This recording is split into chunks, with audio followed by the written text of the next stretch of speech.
Assalamualaikum warahmatullahi wabarakatuh. Jumpa kembali di channel Ngulik Horor. Channel ini menceritakan tentang kisah-kisah misteri. Pada kesempatan kali ini saya akan melanjutkan kisah misteri yang berjudul Tragedi Pembunuhan di Ruang Perawatan Anak. Seperti apa kelanjutan ceritanya? Mari kita lanjutkan ceritanya.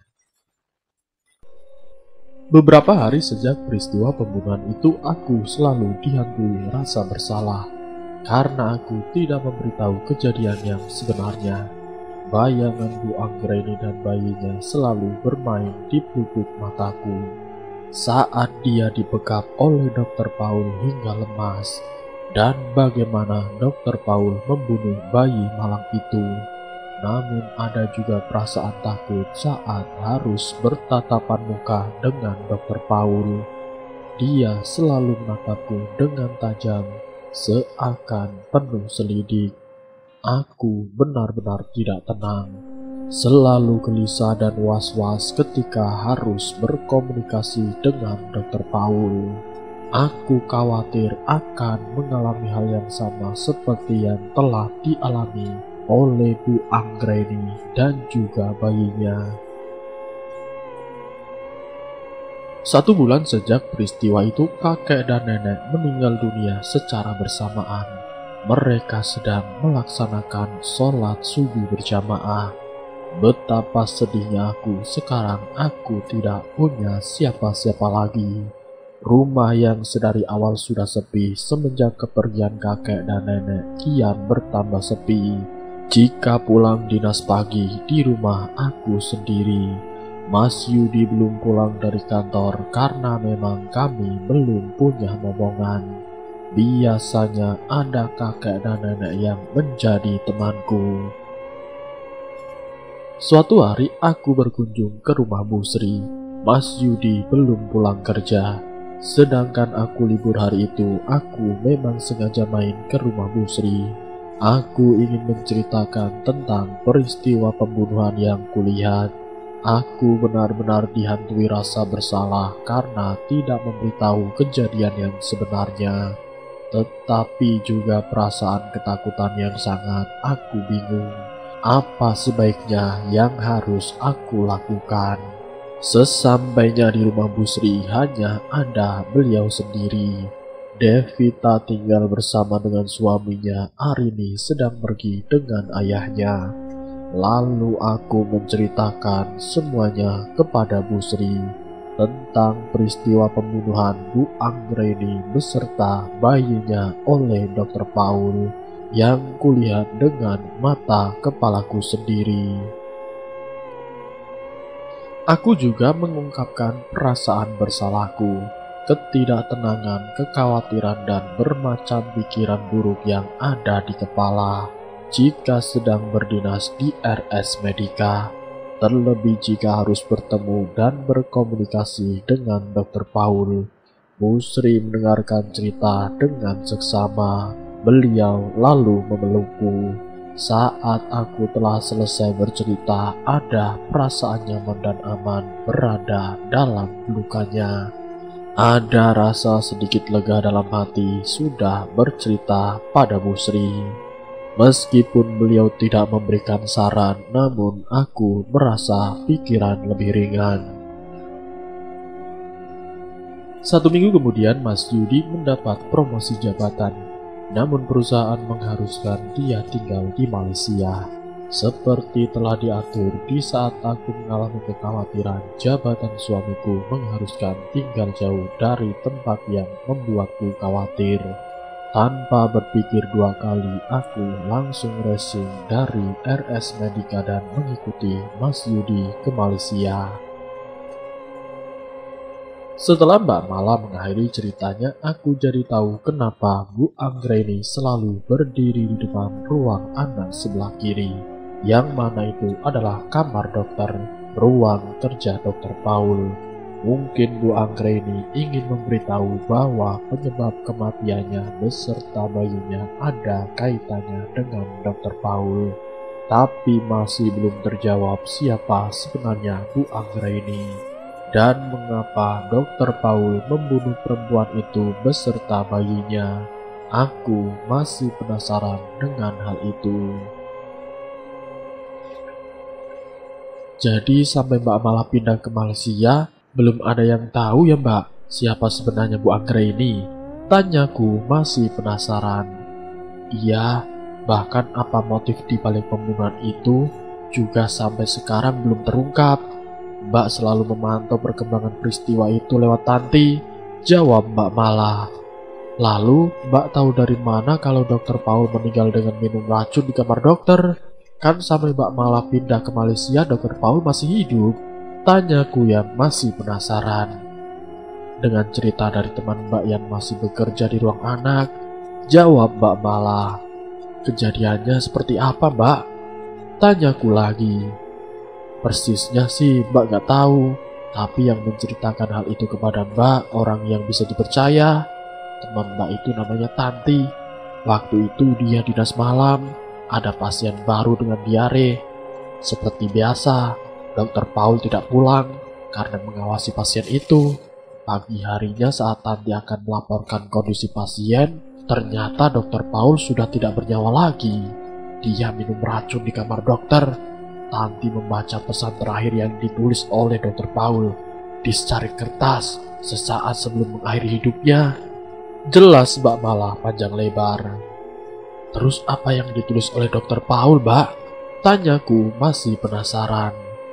Dokter Paul menulis bahwa dia telah berselingkuh dengan seorang perempuan hingga mengakibatkan kehamilan di luar nikah. Perempuan itu meminta pertanggungjawaban Dokter Paul atas kehamilannya, tapi Dokter Paul tidak bersedia dan membunuh perempuan itu. Karena terus dibayang-bayangi rasa bersalah, akhirnya Dokter Paul mengambil jalan pintas, bunuh diri dengan cara minum racun. Mbak Mala membenarkan ceritanya. Aku menarik nafas dalam-dalam mendengar cerita Mbak Mala. Sungguh mengerikan, tidak bisa kubayangkan. Orang yang begitu baik tiba-tiba bisa menjadi pembunuh sadis ketika dalam keadaan terdesak. Itu semua karena kurangnya keimanan dalam diri. Dokter Paul tidak menyebutkan siapa nama perempuan yang telah berselingkuh dengan dia, Mbak. Tanyaku yang masih penasaran. Kata Tanti sih tidak ada nama yang disebutkan dalam tulisan itu. Coba kapan waktu kamu tanya sendiri saja ke Tanti. Dia masih kok dinas di ruang anak. Biar lebih jelas dan kamu tidak penasaran lagi, jawab Mbak Mala. Aku tersenyum malu mendengar kata-kata Mbak Mala barusan. Ternyata dia tahu kalau aku begitu penasaran dengan peristiwa pembunuhan Bu Anggrek ini beberapa tahun silam. Iya Mbak, nanti kalau dinas bareng dengan Kak Tanti akan saya coba tanyakan. Saya belum pernah bertemu dengan orangnya selama saya berdinas di ruang anak, jawabku. Sudah malam, ceritanya dilanjutkan besok lagi ya. Ayo hari ini kamu tidur, biarkan Mbak Mala beristirahat. Ibu berkata saat jarum jam telah menunjukkan pukul 11 malam. Tidak terasa waktu cepat sekali berlalu. Tanpa banyak kata aku beranjak dari duduk dan masuk dalam kamar. Karena memang sudah ngantuk, tidak lama akhirnya aku pun tertidur. Keesokan harinya pagi-pagi sekali Mbak Mala dan suaminya sudah pamit pulang. Mereka tidak sarapan terlebih dahulu karena khawatir kesiangan dan terjebak macet. Mas Yudi harus berada di lokasi pekerjaan dengan tepat waktu. Akan ada rapat penting yang harus dia ikuti. Aku merasa agak kecewa sebenarnya, padahal aku berharap Mbak Mala masih lebih lama berada di rumah kami. Aku ingin mendengar kelanjutan cerita tentang Bu Anggrek ini dan Dokter Paul. Masih banyak pertanyaan yang ingin aku tanyakan kepada Mbak Mala. Meskipun Mbak Mala telah memberitahu jika masih penasaran dengan cerita itu agar menanyakan langsung saja kepada Kak Tanti. Tapi aku kan belum tahu seperti apa Kak Tanti, karena baru 4 hari aku berdinas di ruang anak dan belum pernah bertemu dengan orang yang bernama Suster Tanti. Hari ini aku libur dan berencana akan ke Ramayana, mencari sepatu putih untuk dipakai saat berdinas. Aku hanya mempunyai sepasang sepatu putih. Itu pun sepatu ketika aku masih kuliah. Ayah dan ibu telah berangkat bekerja tidak lama setelah Mbak Mala dan Mas Yudi pulang. Setelah mandi, berpakaian rapi, dan sarapan, aku mengeluarkan motor dari garasi. Kupacu motor ke arah Ramayana. Jalanan lumayan ramai, aku mengendarai motor dengan perlahan. Sekitar setengah jam kemudian, aku sampai di lokasi. Setelah menaruh motor di tempat parkir, aku segera menuju lift. Ku tekan tombol nomor 2 karena di sana gerai sepatu, sandal, dan tas berada. Ketika sedang asik melihat-lihat sepatu, tiba-tiba ada yang menepuk pundakku dari arah belakang. Agak sedikit keras sehingga membuatku terkejut. Hari ini ya, ketemu lagi kita. Aku menoleh ke arah suara itu. Nampak Teh Niken sedang tersenyum kepadaku. Iya, Teteh di sini juga. Sudah sembuh. Aku berbalik nanya. Alhamdulillah sudah. Iya, ingin cari sandal. Kamu tidak lupa kan sama Teteh? Kamu cari apa? Tanya Teh Niken. Ya tidaklah, baru tadi malam ketemu. Masa lupa? Saya sedang cari sepatu putih untuk dinas. Jawabku sambil tersenyum. Dinas? Kamu kerja di mana? Tanya Teh Niken memandangku. Tadi malam aku memang memakai sweater, sehingga menutupi baju seragam dinasku. Di RS Medika, Teh. Semalam itu waktu ketemu dengan Teh Niken, saya baru pulang dari dinas malam di ruang anak. Kataku menjelaskan. Kulihat wajah Teh Niken berubah, seperti agak terkejut mendengar aku bekerja di ruang anak RS Medika. Oh, Teteh kira kamu dari rumah teman atau saudara, kata Teh Niken. Wajahnya sudah biasa lagi. Teh, maaf, tadi saya perhatikan wajah Teh Niken agak terkejut waktu saya bilang bekerja di ruang anak RS Medika. Adakah yang Teteh ketahui tentang RS itu? Tanyaku penasaran. Entah kenapa, tiba-tiba aku merasa Teh Niken mengetahui tentang sesuatu yang telah terjadi di RS Medika. Teh Niken tertawa, entah apa yang ditertawakan olehnya. Ngaco kamu hari ini, kan kamu yang kerja di RS itu. Masa malah tanya Teteh tentang apa yang telah terjadi di sana? Jawab Teh Niken. Aku memandang mata Teh Niken, ingin mencari kebenaran kata-katanya. Dipandang seperti itu, Teh Niken memalingkan wajahnya. Aku semakin yakin kalau dia mengetahui sesuatu tentang RS Medika. Ayolah Teh, ceritakan kepada saya apa yang Teteh ketahui tentang RS Medika. Saya belum seminggu bekerja di sana, jadi belum mendengar apa-apa tentang RS itu.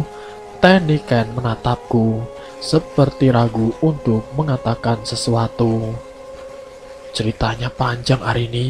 Lain waktu saja Teh Niken ceritakan apa yang Teteh ketahui tentang RS Medika. Aku semakin penasaran. Aku harus tahu sekarang cerita tersebut. Entah kapan lagi aku bisa bertemu dengan Teh Niken.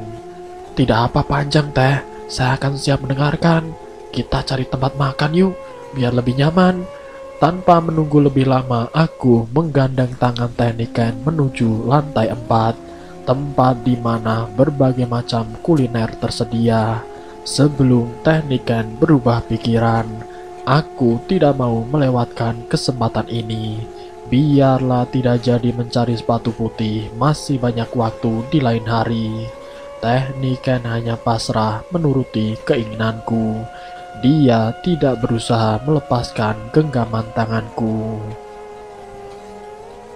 Sampai di lantai 4, kami mencari tempat yang menjual makanan ringan yang sekiranya nyaman untuk mengobrol. Lalu kemudian kami memesan makanan ringan dan juga minuman. Karena sebelum berangkat tadi kami berdua sudah sarapan. Aku duduk bersebelahan dengan Teh Niken, sengaja memilih kursi yang ada di sudut ruangan agar tidak mengganggu pengunjung yang lain saat kami mengobrol nanti. Ayo Teh, dimulai saja ceritanya sambil menunggu pesanan kita datang Teh, kataku dengan tidak sabar. Teteh punya teman yang meninggal bersama bayinya secara misterius di RS itu, kata Teh Niken mulai ceritanya.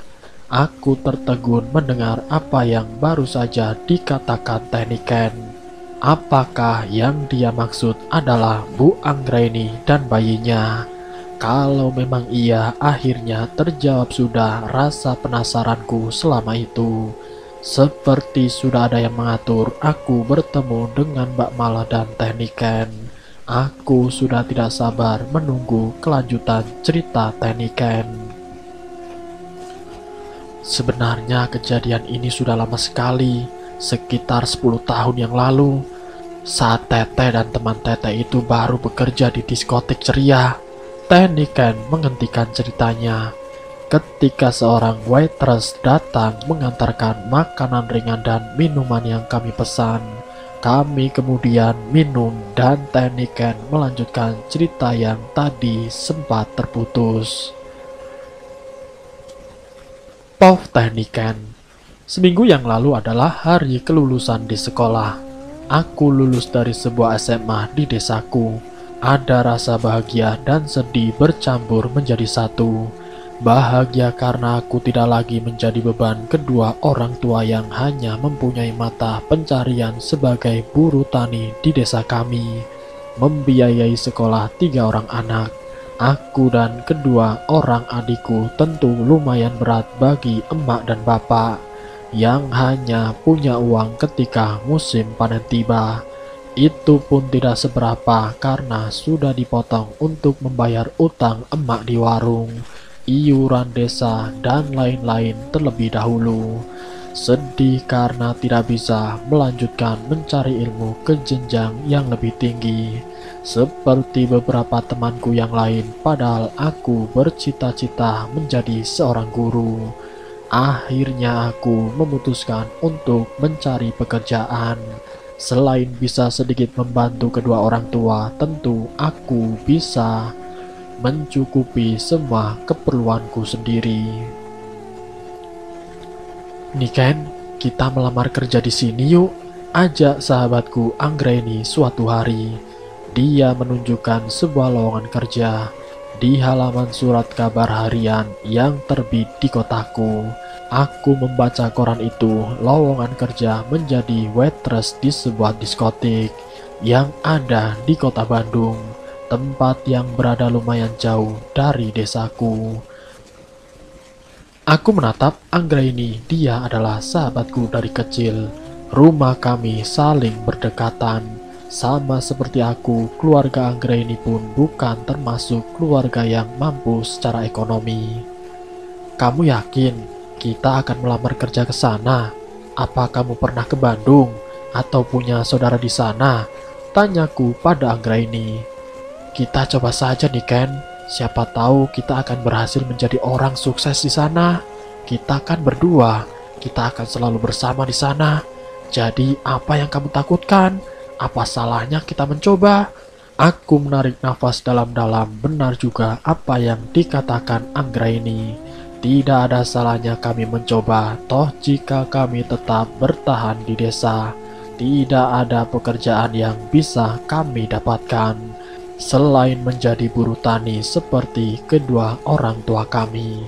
Maka malam itu aku dan Anggraini mengutarakan keinginan kami kepada kedua orang tua kami masing-masing. Meski dengan berat hati, mereka akhirnya merestui kami untuk merantau ke Bandung. Keesokan paginya aku dan Anggraini berangkat ke terminal dengan diantar oleh bapak kami masing-masing. Sampai di terminal kami mencari bus jurusan Bandung. Setelah mencium tangan bapak, aku dan Anggraini naik ke dalam bus. Tidak beberapa lama, bus yang kami tumpangi mulai berjalan perlahan menuju arah keluar terminal. Aku melambaikan tangan pada Bapak yang masih berdiri di samping sepeda motor butut yang membawaku tadi ke terminal. Anggraini juga melakukan hal yang sama denganku. Dia melambaikan tangan kepada bapaknya. Di sepanjang perjalanan menuju Bandung, kami tidak henti bercerita. Baru sekali ini kami naik bus dalam perjalanan yang jauh. Ketika di sekolah mengadakan studi tur ke Jakarta, kami tidak ikut karena orang tua kami tidak punya uang untuk membayar biaya. Oleh karena itu, kami pergunakan sebaik-baiknya saat dalam perjalanan ini. Kami tidak ingin melewatinya dengan begitu saja. Nanti kita langsung ke tempat kerja atau cari kontrakan dulu? Tanyaku pada Anggraini. Kita lihat situasi, kalau memungkinkan kita langsung ke lokasi, tapi kalau tidak, ya kita nyari kontrakan dulu di sekitar tempat kerja. Aku pun hanya manggut-manggut. Sahabatku ini memang tidak punya rasa takut. Dia selalu bersemangat jika punya kemauan. Sekitar 5 jam dalam perjalanan sampailah kami di terminal Kebon Kelapa. Lalu kami mencari angkutan kota yang akan membawa kami ke lokasi tempat kerja. Setelah beberapa kali bertanya kepada orang-orang yang kami temui di mana tempatnya alamat yang kami cari, akhirnya sampai juga kami di depan pagar diskotik ceria. Nampak sepi, tidak ada aktivitas yang terlihat. Di depan pintu masuk terpampang sebuah banner bertuliskan lowongan pekerjaan untuk waitress dan waiter. Tidak ada orang yang terlihat. Tiba-tiba Anggraini berjalan ke arah kanan.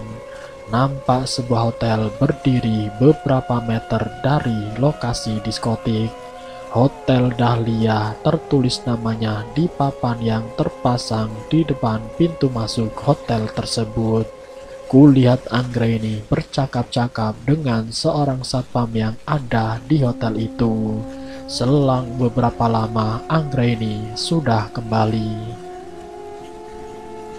Kata satpam, hotel diskotek buka jam 10 malam, tapi karyawan sudah datang jam 8. Kalau begitu, sebaiknya kita cari kontrakan saja dulu di sekitar sini.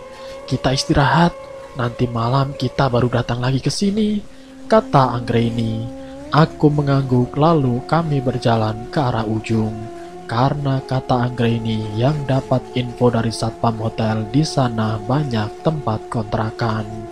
Sekitar 1 kilometer kami berjalan, ada sebuah rumah yang di depan kacanya tertulis di kontrakan, hubungi nomor sekian-sekian. Lalu kami menanyakan siapa pemilik rumah itu kepada seorang ibu yang sedang menjaga warung.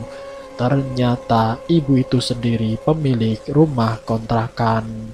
Setelah berunding soal harga, akhirnya kami sepakat mengontrak rumah itu.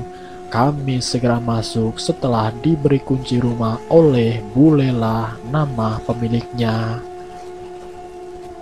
Sebuah kamar berukuran lumayan luas dengan kamar mandi di dalam. Ada sebuah ranjang nomor 2 lengkap dengan 2 bantal dan 2 guling, sebuah lemari baju dan juga sepasang meja kursi. Semua barang tertata dengan rapi. Ruangannya pun lumayan bersih. Mungkin setiap hari memang dibersihkan oleh pemiliknya agar jika ada orang yang mengontrak sewaktu-waktu bisa langsung masuk tanpa harus membersihkan dahulu. Di samping kamar mandi ada dapur berukuran kecil, lengkap dengan peralatan memasak dan makan seadanya. Ada kompor, wajan, panci, beberapa buah sendok dan garpu, dan juga beberapa piring dan mangkuk. Ada rak piring plastik dan meja kecil di sudut dapur. Ada juga sebuah ember berukuran sedang beserta tutupnya, mungkin untuk wadah beras. Kami langsung mandi dan berganti pakaian, lalu kami membereskan pakaian, memasukkannya ke dalam lemari. dan juga barang-barang yang kami bawa kami rapikan pada tempat yang telah disediakan. "Kita cari makan dulu yuk," ajak Anggraini. "Masak mie sama telur saja dulu, beli di warung Bulela. Kita harus irit sebelum dapat pekerjaan," kataku kemudian. Selesai makan, kami beristirahat sebentar, kemudian tidur, dan terbangun ketika waktu maghrib tiba. Rupanya kami tidur sangat nyenyak, karena kelelahan sehabis menempuh perjalanan yang lumayan jauh. Setelah membersihkan badan dan berganti pakaian, kami berjalan menuju ke diskotik ceria. Sengaja kami berjalan untuk mengirit pengeluaran. Di sepanjang jalan menuju lokasi diskotik, suasananya agak ramai. Kami berjalan beriringan hingga sampai tujuan. Di halaman diskotik ada beberapa buah mobil dan motor yang terparkir. Suasana sangat ramai, berbeda sekali dengan waktu kami baru tiba siang tadi. Kami masuk ke dalam mencari di mana kira-kira tempat untuk menanyakan tentang lowongan pekerjaan. Di sudut ruangan terlihat ada beberapa orang yang sedang duduk berjejer. Kami menghampiri dan ternyata mereka juga sedang melamar pekerjaan. Kami berjumlah 9 orang, 5 laki-laki dan 4 perempuan. Dan kami semua diterima bekerja sebagai waitress dan waiter, karena pihak manajemen diskotik memang sedang membutuhkan 10 orang. Malam itu juga kami langsung bekerja, setelah sebelumnya sudah diberi pengarahan oleh pihak manajemen. Semakin malam, tamu yang berkunjung ke diskotik semakin ramai. Suara hingar bingur musik sungguh sangat memekakan telinga. Banyak gadis yang datang seusia dengan kami, dengan dandanan yang belum pernah kulihat selama hidup di desa, bermake up tebal dan memakai pakaian yang kurang sopan menurutku. Hingga pukul 2 dini hari, diskotek baru tertutup saat semua pengunjung sudah pada pulang. Dan kami baru pulang sekitar pukul 3 setelah membersihkan dan merapikan kembali semua bekas makanan dan minuman para pengunjung. Jalanan lenggang, suasana sekitarnya sudah sepi. Beruntung kami berdua lahir besar dan tinggal di desa, jadi sudah terbiasa dengan keadaan seperti itu, berada di luar rumah pada waktu dini hari. Di desa kami, jika waktu musim panen tiba, para petani dan buruh tani akan berangkat ke sawah sebelum subuh. Bahkan ada yang dari pukul 11 malam. Mereka pergi ke sawah untuk menggebuk atau memukul-mukul padi di kayu. Mereka memilih melakukan itu pada malam dan dini hari, karena menghindari panas matahari. Aku beberapa kali pernah ikut emak ke sawah untuk menggebuk padi. Baru beberapa langkah kami berjalan, terdengar suara klakson mobil. Sebuah mobil berjalan perlahan dan berhenti di samping kami. Tidak lama kaca mobil dibuka. Nampak seorang gadis menjulurkan kepalanya dari dalam mobil. Dan bersambung, siapakah perempuan yang ada di dalam mobil itu? Nanti saya akan lanjutkan ke bagian yang berikutnya. Jadi untuk kalian tetap stay di channel kami, tentunya dengan cerita-cerita yang lebih menarik lagi. Semoga kalian semua bisa terhibur dengan cerita-cerita dari kami. Wassalamualaikum warahmatullahi wabarakatuh.